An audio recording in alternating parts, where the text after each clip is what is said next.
ఆలయాల అభివృద్ధి నిర్మాణాలకు గత బీఆర్ఎస్ ప్రభుత్వం 20 కోట్ల రూపాయలను విడుదల చేసిందని మాజీ మంత్రి పార్టీ జిల్లా అధ్యక్షులు జోగురామన్న అన్నారు.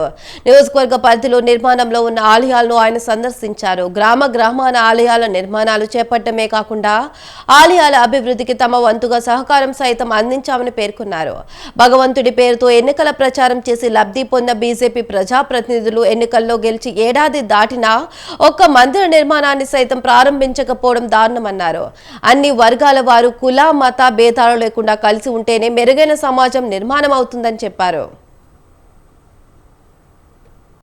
దేవుని పేరు చెప్పి ఈ రకంగా ఓట్లు దంచుకున్నారు.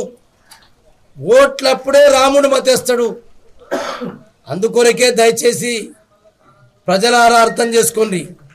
మేము అన్ని ధర్మాల కంటే మేము కూడా హిందూ ధర్మం, నేను కూడా ఒక హిందువుగా హిందూ ధర్మం గర్వపడుతున్నాం.